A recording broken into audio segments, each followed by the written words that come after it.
Hi there, students.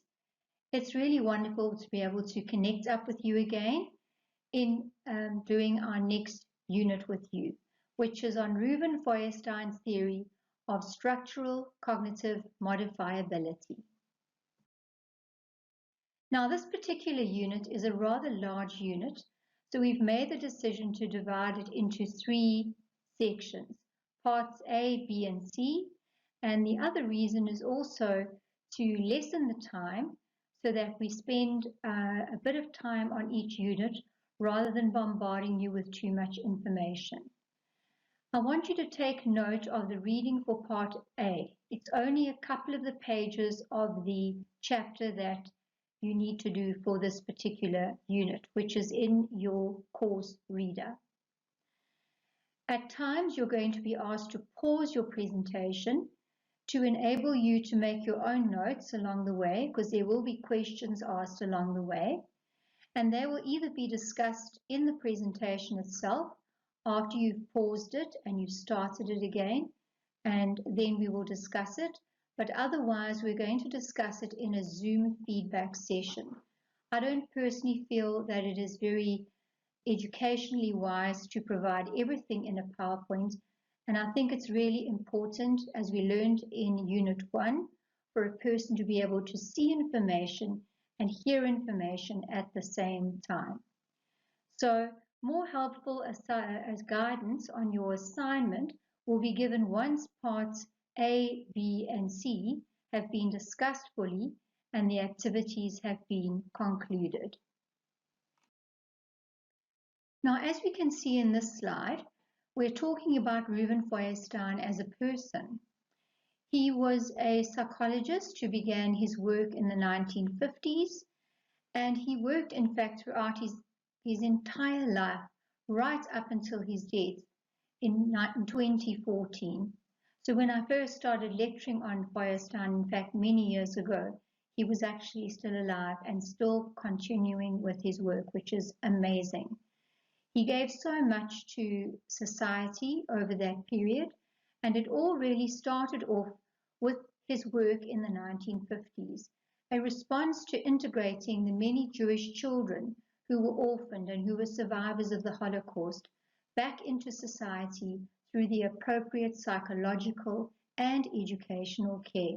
So being a psychologist, he and his followers did provide the children with psychological care, but they realized that many of the children really lacked in terms of their intellectual capacities because they had very often been orphaned or they had been kept in a facility during the time of the war. Now, this particular picture I find really, really beautiful. And if you look at the reference, you will see that it comes from his son, Aaron Feuerstein, and he in fact has a blog dedicated to his father. This blog makes for absolutely beautiful reading if you want to have a look at it. And it resonates really how much his father did during his entire life, stretching well into his 90 years. Furthermore, his theory played a real important role in the old views of intelligence, those fixed views of intelligence that felt that intelligence was something that could only be measured.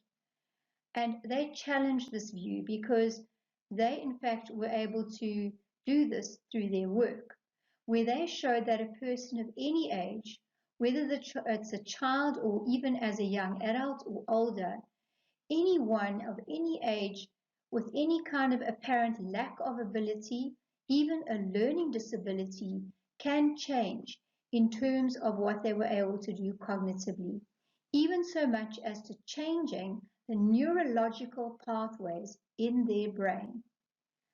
How much incredible hope this theory brings to the intellectually deprived communities all over the world.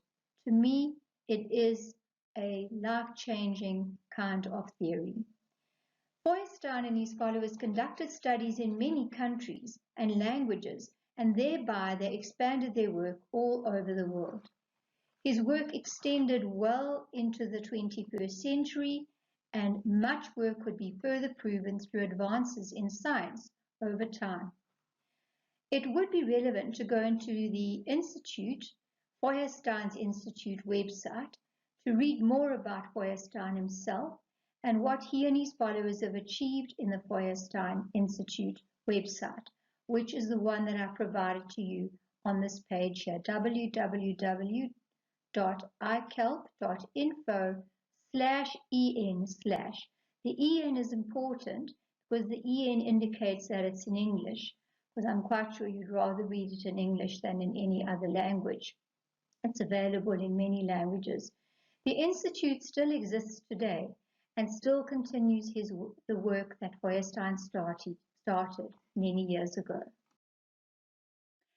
Now, as you can see from the first sentence on this slide, Feuerstein studied with Piaget, but in fact, as you will see, the better you get to know his theory, that much of his work is an extension of Vygotsky's work. And if you can't remember Piaget and Vygotsky too well, after having studied them in detail from a theory point of view and a simple application to teaching point of view, during EPS401, then I suggest you have a look at pages 13 to 23 of your prescribed reading, which is in your course reader. It's on Piaget and Vygotsky, but what I like about this reading in particular is that it's written from a very modern perspective and it acknowledges the application of their ideas to education in South Africa. This is really useful as a backdrop or an introduction, if you like, to Feuerstein's theory, which is then explained from pages 23 to 30. So we are going to cover some aspects in part A, whereas there'll be some interesting facts about his theory covered in part B, so it will be a continuation of that chapter. And then the conclusions from this chapter will be in part C, as well as what is in the forthcoming chapter to be found in your course reader. But at the moment, we're focusing on the beginnings of this chapter from pages 23 to page 27 predominantly.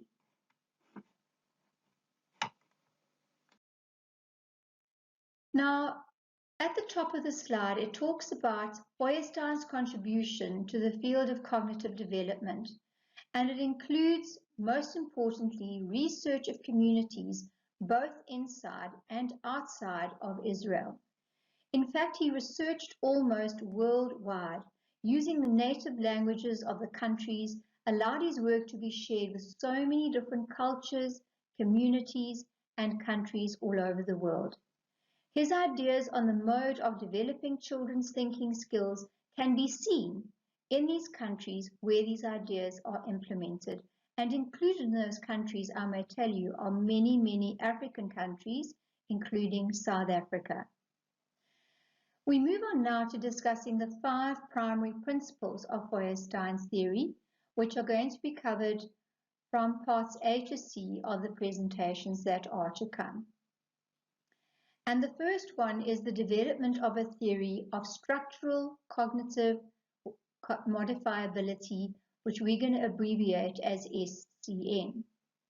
Now, this is really the fact that thinking processes can be developed irrespective of age and abilities of the children or even adults at the start of the processes of intervention.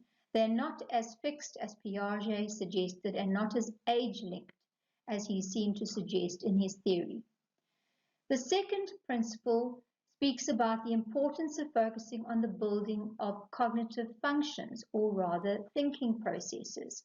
We're going to discuss examples of what they are, and I'm going to give you, as well as the book gives you, a few tips on how to encourage them in the classroom. Then the third principle is developing these cognitive functioning through a process of mediated learning experience, which we abbreviate as MLE. Now, according to Feuerstein, what you may find interesting to know at the start is that he did believe that children learn through direct learning exposure, but he also believed that children learned a lot through mediated learning experiences, which he placed a lot of emphasis on, including the mediator, as did Vygotsky, and the related learning experience involved between the mediator and the children, say in a class situation. Then we're going to talk about the differentiation, which is his next principle, between cultural difference and cultural deprivation. These are very important concepts which you need to fully understand, and they will be discussed in the forthcoming parts, because I know that they are also asked of you in your assignment. Then there is the function of instruments in the instrumental enrichment for the cognitive enhancement of all learners. And instrumental enrichment is really all about the particular instruments and tools and ideas he developed for the classroom situation, and also for the various activities and assessments that he put together to be able to help children in terms of enriching their learning experience. But what is important here is also the fact that it generally is an enrichment program, as is going to be asked of you in your assignment, to develop children's thinking processes within South Africa. And in your assignment, it asks you specifically to look at enrichment from a teaching or classroom perspective, as well as from the actual school perspective as a whole, and then from the more community perspective. Because if you really think about it, mediation occurs at all these different levels. And if we want to get an enrichment program going, we have to certainly deal with it at all these various levels. But more will be discussed with you in a subsequent section. Now let's start off by looking at the theory of structural cognitive modifiability, abbreviated as SCM. Now it says here that Feuerstein and his followers believe that human beings' cognitive functioning can be developed through direct exposure to learning and mediated learning experience. So the important thing here is that children need to attach meaning to what they learn. Otherwise, it's just like rote learning. And we learned quite a lot about this in Unit 1 when we discussed the Information Processing Systems approach, the IPSA, which told you the importance of attaching meaning and helping to create those important semantic networks in your brain. Now, furthermore, they purport that cognitive thinking processes and underlying structures can be modified through intervention at any stage during a person's lifespan. So it's not only the first 6 to 8 years of a child's life that is regarded as the most crucial, as suggested by people like Freud and Bowlby and other developmental psychologists, but right throughout a child's lifespan. He shows many instances of where he worked with children as teenagers and how much he actually improved their cognitive thinking skills. Then he suggested that cognitive ability is not completely determined by genetic factors and that it is largely dependent on processes of mediation. So there are many people who believe, and that's what a lot of our intelligence tests were telling us in the past, that there are genetic reasons why people are more intellectually able than others. That, for example, a child who is born with very poor intellectual functioning, such as the Down syndrome child, or a child with another intellectual impairment, and even giftedness, if you consider that a difficulty with learning in an everyday classroom situation, that these factors were purely genetic, while his theory proved that was not entirely so. But it was the process of mediation that made a very big difference. So from what you've heard so far, I want you to reflect on your own experiences in teaching practice. What are some of the initial thoughts that you have regarding these suppositions? And what I suggest you do is right now, I want you to pause your video and I'd like you just to jot down a couple of ideas that spring to mind from what you've learned so far. If you can please pause and do it now.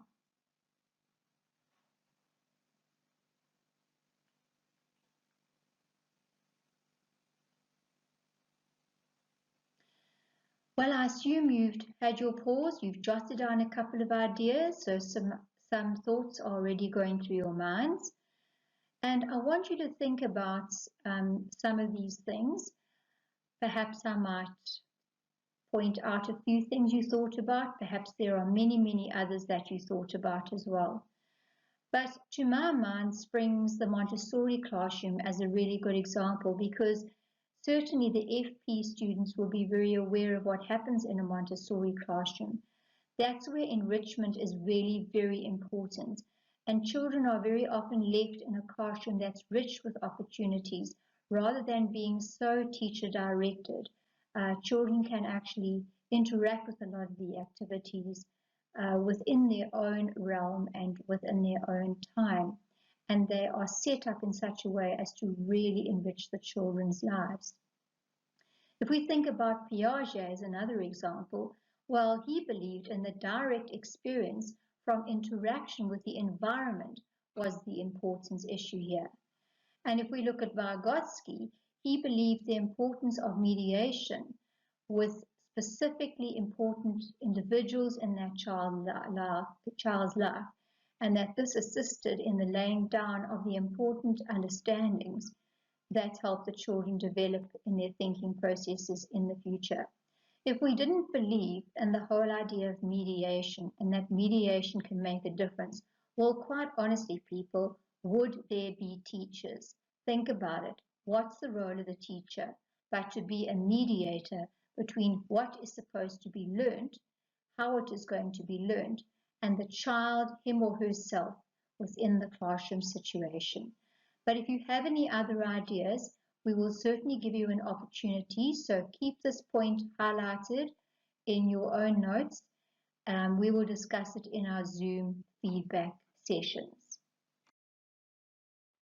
Now, unpacking the theory name, namely SCM, or Structural Cognitive Modifiability. The word structural refers to the underlying cognitive structures that support a person's thinking processes at simpler and also more complex levels, and the person's abilities to act upon these. So these can be used in all subjects at school, right from FP to IP level and even beyond. We're going to think about how these thinking processes are used across a child's educational journey and experience.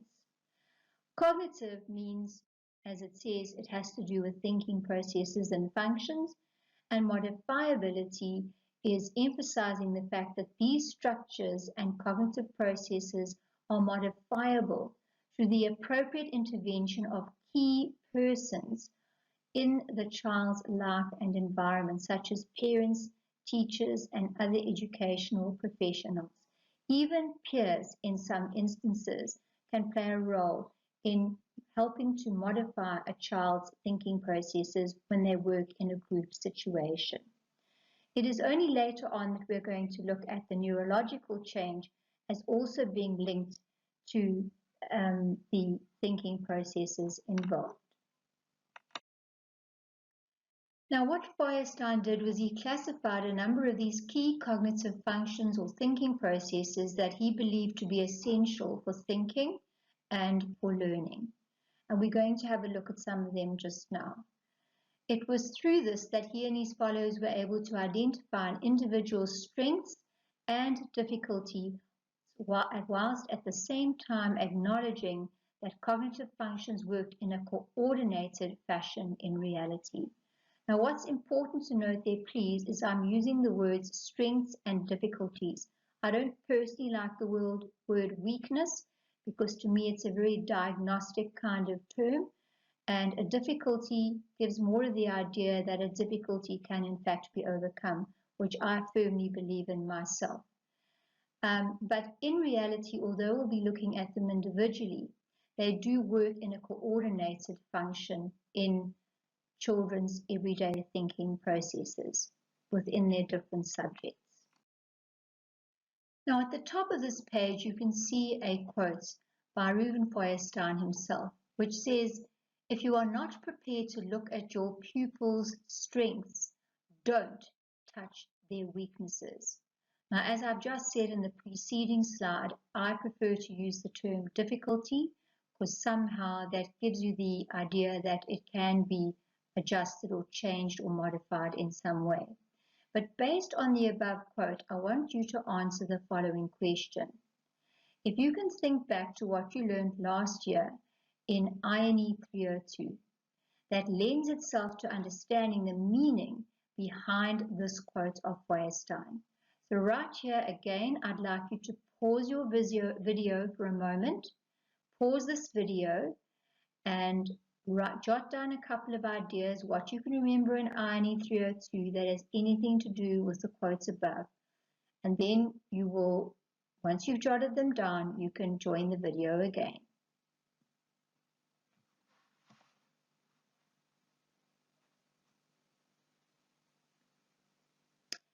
Well, I assume you have paused and jotted down a couple of your points. I'm not sure if something came to mind, but one of the main topics that you dealt with in INE 302 was the CS approach. You remember the CS approach, which stands for screening, identifying strengths and difficulties, then assessing the needs of the learners, and from that developing a relevant support program. And it is this kind of process or idea that runs through behind how Feuerstein approached the way in which he believed that children should learn. Because in the CS approach, you complete a form, and what I like about the form is that it encourages you to look at the child holistically. You're not just focusing on the child's so-called weaknesses, and we said we don't really like that term. It's focusing you to look at the child's strengths and difficult areas. And then it forces you to look at the child not in terms of labeling a child, although you are identifying the child's needs and you are assessing how you can actually deal with these needs. Hopefully you are not labeling the child in any way, but you're seeing the child as a whole human being because you're looking at the child's strengths as well as the child's weaknesses. Now, in continuing to discuss the cognitive functions with you, which is the second principle of Feuerstein's theory, what I would like you to do is think about the strategies that you can read about in your textbook from pages 25 right through to page 27, where it gives you a very nice summary of important points and some interesting questions that teachers can ask in order to extend the child's thinking. So as you go through this table, I want you to have a look very carefully at how it's structured and what it is trying to say. So you can begin to start seeing Feuerstein's theory in action. So as you go through it, I want you to think about the following as well. How does this link to the strategies that are being used? So when we go through the following slides in the presentation, think about how it links to the strategies used. And which of these have you used in your teaching? I'm sure you've used just about every single one, but perhaps you haven't named it or you haven't considered it as a specific thinking strategy, but in fact that's what it is. So which of these could be useful in your particular phase of teaching? Are they all useful? Are some more useful than others? What do you actually think about that? And how would you use them? And when would you use them? And for what purpose would you use them in the various subjects that the children learn in your particular phase of teaching? So there are a lot of questions you can ask yourself. I haven't jotted them down, but I want you to keep these thoughts at the back of your mind as you go through the following slides and you go through the summaries that I've put into the particular PowerPoint. So it starts off by saying, as we discussed the first unit, the information processing systems approach, Feuerstein also drew cognitive functions and placed them into three phases, namely input, elaboration, and output. So information coming into the person would be the input phase, and then elaboration is how they work through everything in their minds, and the output is what actually comes out literally at the other end in terms of what they can do. So we're going to see how a number of cognitive functions are utilized in each phase and how they all provide the building blocks for an individual to progress from lower order to higher order thinking. And in the same way, they can progress from dealing with, say, three-dimensional thinking processes in one particular grade to a more complex level in a further grade, and so it continues throughout the grades. So I'd like you to read through the detail on pages 25 to 27. I have my book next to me as well, and I want you to consider what this might mean in its application to teaching. And so what follows is a summary of the primary points that are given in terms of your textbook. So following on with your textbook, starting on page 25, there is first of all a list of the cognitive functions that are linked to the input phase. And as we would imagine, and remember I've merged a lot of the points in my points in these slides, and I've summarized them somewhat.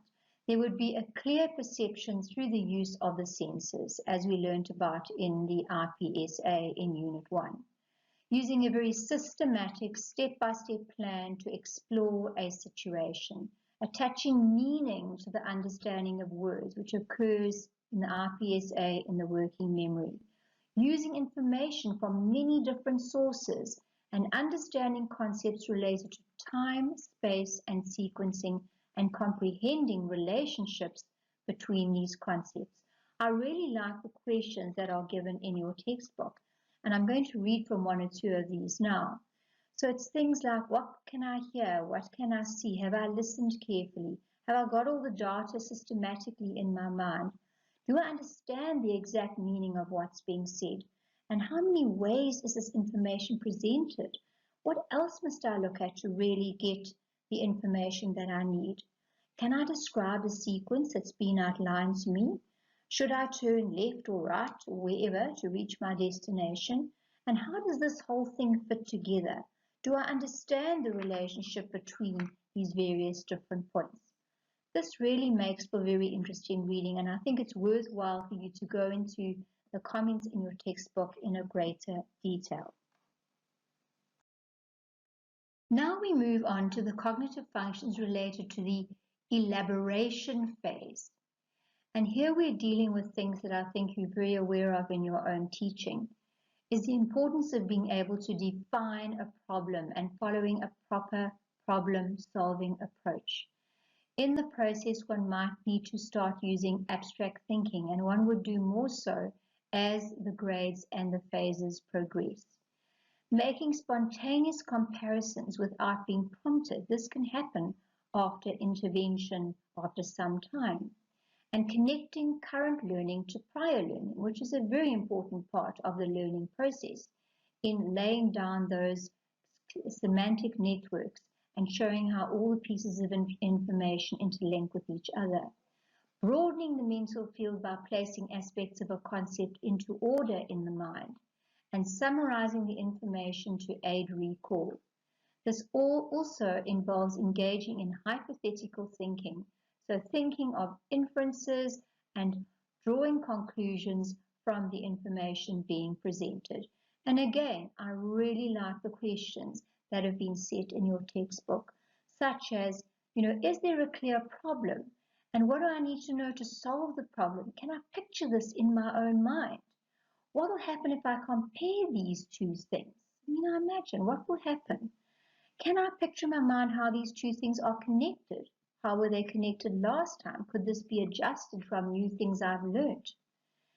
Is there much data held in my mind at a particular time? Can I put it into some kind of order so it makes sense to me? And then should I count to help me remember what's the most important thing to notice, to remember? What steps do I have to take to reach my goal? And if I do what I do, think I could, if I do this, what do I think could happen? What can I infer from this information? And what am I likely to draw from? So these again are some useful questions asked in this particular set at the elaboration phase. And then the last grouping of cognitive functions or processes or thinking skills, if you like, that Feuerstein put together are those connected to the output phase. So, and in summary, I've said there, use control to stop and think before undertaking a task. Use precise language for clear expression. Communicate with the purpose of ensuring that others understand the meaning expressed. Retaining visual information to be able to apply it to other contexts. And in the process, overcoming anxiety, keeping calm, and trying other strategies if needed. Again, let's look at the questions that have been asked here. Am I guessing again? Have I taken time to stop and think about a strategy that I can use that will be useful?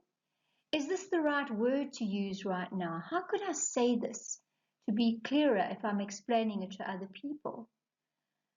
I need them to understand what I'm trying to say. I need to make things visually obvious to them. I can hold a picture in my mind of what it is. Now, how do I get it across to other people? Can I actually analyze what's happening?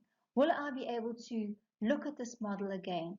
And is there anything else I can do to help me keep calm?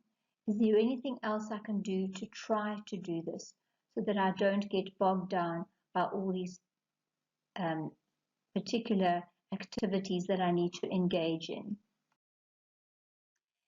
So again, I emphasize the importance of looking at the tables that you find in your textbook and looking at the questions that are linked to each one of those cognitive functions. Can you see how they encourage each learner to think about his or her own learning when they are doing this and they're in the process of learning information?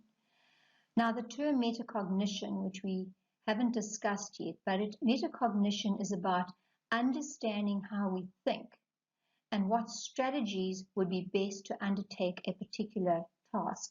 It's really about getting a handle on the way in which you think and controlling how you think and understanding how you think and using it appropriately at the appropriate time. So Feuerstein claims that these thinking processes are the key building blocks to enhancing higher order thinking. And what does that mean for us as teachers? What do you think? Just think about it for the moment from what we've said so far.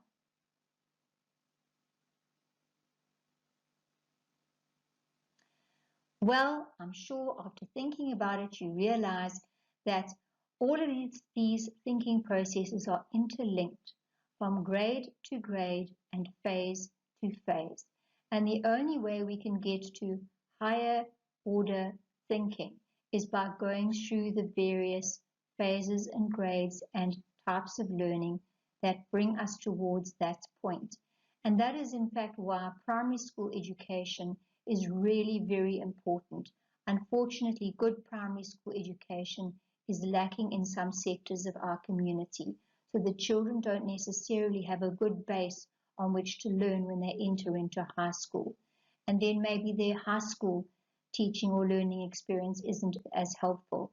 And some of them come into higher education and they find that they are still dealing with a bit of a lag in terms of some of their abilities, especially in relation to some subjects. And the one that springs to mind is maths, because I am aware that a lot of people have problems or anxieties about maths. I'm not saying everybody does, but for those who do and can identify with this, a lot of it actually stems from the initial thinking processes laid down in the early stages of education and how they then continue as the child grows and develops in their school careers. Well, it appears that we've reached the end of part A of our set of presentations on Feuerstein's theory. I do believe that it's quite a lot to digest, so I think you need to do so before moving on to part B.